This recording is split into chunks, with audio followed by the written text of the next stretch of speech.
Hey everybody, it's time for more Learning with Little Tweet. I hope you all had a great weekend. We are almost halfway through May. That is very crazy.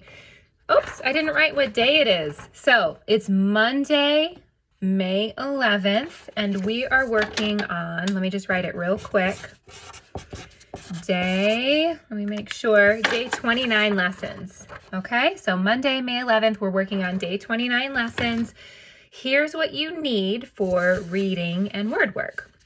So for reading, you need this paper that we worked on last week, but we're going to be working down here where it says day 29, okay? For word work, we are going to work on the decodable Josh and Chip at the Farm. That should be an interesting one. If you don't have your decodable, that is all right. The words for that book are right here next to the Cycle 21 word list, okay? So we have it printed on here as well. So if you have both, get both. But if you don't have this, just go ahead and get this paper so you can practice reading your decodable. And if you have a whiteboard and a whiteboard marker, like a dry erase marker, I know a lot of teachers sent whiteboards and draw erase markers home. If you have this, go ahead and grab it because we are going to do some word work today, okay, with some of those sight words, and we're going to use the whiteboards. If you don't have a whiteboard, just get a regular piece, like blank piece of paper and a pencil. That's fine too, okay? All right, guys, you may pause the video and get your materials. Okay, guys, we're going to start our lesson with something a little different and special. And this is actually not part of our lesson, but I wanted to include it because I think it's pretty amazing. So when we were at school, we learned a lot about how living things depend on trees, how people and animals depend on trees for shelter and for food and for air and for many, many other things, right? So Carolina Wildlife Conservation Center, our friends over in Denver on the other side of the lake, and if you're in Mrs. Hill's class, this is where Sky the Box Turtle lives now. They posted this really amazing video that shows a mama raccoon carrying her babies up this tree into the hollow of the tree, which is their home. So this actually shows us an example of how a tree can be a home for animals like raccoons. Now, the reason why Carolina Wildlife Conservation Center posted this video is because they want to make sure that we remember that if people are going to cut down trees around their house, especially in the spring when a lot of animals are having babies, we need to be very careful to make sure that there are not that it's not a home to like an animal family. So before cutting the tree down. So that is something to keep in mind. All right, let's take a look. So there's Mama, and she actually has one of the babies in her mouth. And look, she's gonna drop it right into that hole. That is the hollow of the tree. It's gonna be a nice little home for them. And then she's like, come on guys, get on up here. And look, there's even one coming down from the bottom. All right, pretty cool. Okay, here we go. So our learning target for today says, I can form an opinion on where trees should be planted and explain why. All right, friends. So last week, you all looked at this picture and decided what your opinion is about whether this is a good place to plant a tree. Today, we're going to be looking at this picture. So let's take a look at this picture, and here's what you should be thinking about. Is this a good place to plant trees? And then why or why not? And I can't tell exactly what kind of building this is. It's definitely inside.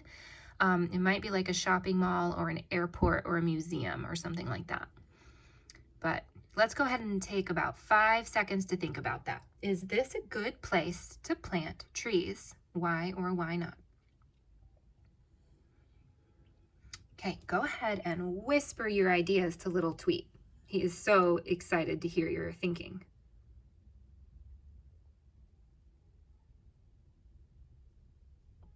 Okay, let's take a look at our paper now. So let's get this paper right here. And that same picture is right here in black and white. It's kind of hard to see there though. So we're looking where it says day 29, places where we can find trees. In your opinion, is this a good place to plant trees? So you're going to do something really similar to what we did last time. You're either going to write, yes, it is a good place to plant trees, or no, it is not a good place to plant trees, but then you have to explain why. Let me show you on our whiteboard some options of what you can write. This is if you think it is a good place. It is a good place. Uh-oh, I'm gonna have to squeeze that in. To plant trees because blank. Whatever you decide your reason is that it's a good place to plant trees. Now, if you think it is not a good place to plant trees, you'll write that same sentence, but you would write, it is not a good place to plant trees because. I'll go ahead and write that sentence here. It is not a good place to plant trees. Sorry guys, this is a little bit messy. I'm sorry. It's hard to do with one hand and quickly. It is not a good place to plant trees because blank. I am not going to give you any ideas. I want you all to form your own opinion and do your own thinking and decide what you think. Is this a good place right here? Is this a good place to plant trees? Or is it not? So on your paper, you're going to write your sentence. Oops, actually, I think you're going to write yes or no, and then write your sentence down here. So it says, is this a good place to plant trees? You'll write yes or no. And then write a sentence to support your opinion. That is where you're going to write one of these sentences. Okay? You may go ahead and pause the video on these sentences so that you can actually copy the book spelling. Now remember, you do have to write your reason after the word because. Okay, go ahead and pause and do your work. Awesome job, everybody. All right, put that paper in a safe place just in case your teacher needs to see it. And we're going to go ahead and work on our word work now. So you may go ahead and get your decodable, Josh and Chip at the farm. Or if you don't have that, you can get this paper. It says Cycle 21 right here. And then this is where it has the little book, Josh and Chip on the farm, or at the farm, just not with the pictures. So I figured something out. Do you remember last week when we had some sight words and it told us to find the sight words in our decodable, and I was like, you guys, those sight words are not in our decodable. It was the words there, they, and where, but then on one of the papers it said were instead.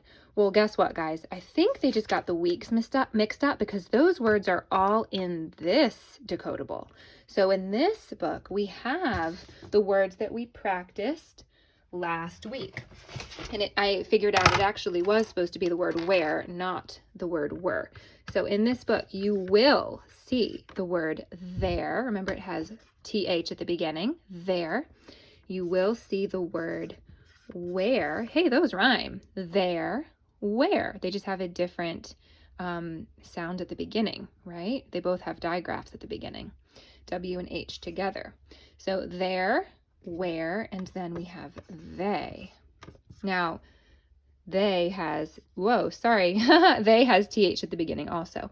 Now, all three of these words are in our decodable, and all three of these words can be a little bit tricky to sound out if you don't know what they say.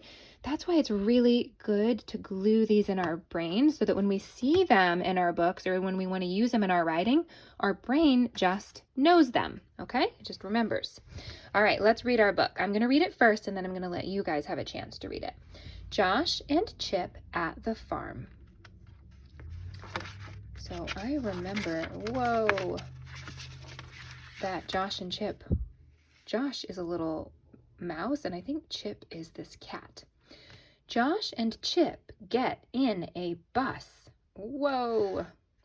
Where are they? Hey, look, there's some of the words that we just learned. Where are they? Where's the setting of this story? Looks like a farm to me, somewhere out in the country. A cat is there.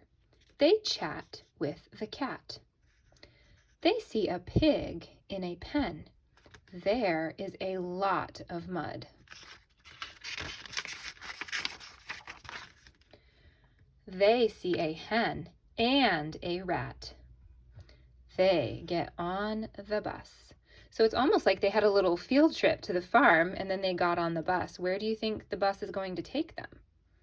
Do you think it's going to take them back home? So you guys, do you see that the words there, where, and they were all over our little book? So it's a good thing we practiced them a little bit last week. So what you're going to do now is you are going to go ahead and read this book on your own, either the Decodable or on your piece of paper. And here's what our lesson says you really need to focus on. It says, focus on reading smoothly with expression and at just the right speed. All right, you may pause the video and read your book. All right, so the next part of our lesson says that we're supposed to highlight these words in our Decodable, but guess what? They're not in there. So you know what I'm thinking? These are probably words that are going to be in our Decodable next week. So it's really good to practice them, so that will help us with our reading next time. So we have the words we, all, and one. Not like we won the game, but like I have one little tweet. Just one, okay? Now, I know that we practiced the word we a lot already in kindergarten, so we're not going to spend time practicing that one. Hopefully you all know we quite well. Let's take a little time to practice the words all and one. So if you have your whiteboard, go ahead and get your whiteboard and a marker, and just a tissue for an eraser. If you don't have a whiteboard, that's okay. Just use a paper and pencil. So let's go ahead and write the word all with a regular writing. A-L-L spells all. Now I'm going to write the word all with little letters. A-L-L spells all. Like all of my students are working hard. All. Now I'm going to erase those and I'm going to write the word all really big. A-L-L spells all. All is such a good word to know, guys, because if you put letters at the beginning, you can make new words like ball, wall, tall, fall, call, mall. So many words you can make with the word all. All right, now let's do all one more time. Let's see. Try to do all with spooky letters. A-L-L spells all. All right, guys. I'll give you about 5 more seconds to finish that up. All right. All right, guys. So we are about to run out of time, so I'm not going to practice the word one with you. O-N-E spells one, and remember, that's like the number one. But you can practice this one on your own. You can write it little, you can write it big, you can write it with spooky letters, you can write it with silly letters, cloud letters, stare letters, prickly letters, any kinds of letters you want. Just make sure it's spelled correctly. O-N-E spells one, and make sure that somebody who was looking at your board could read it. So why don't you go ahead and pause the video and practice writing the words we, all, and one. Awesome job, everybody. So we're all done with reading and word work. Let's get ready for math.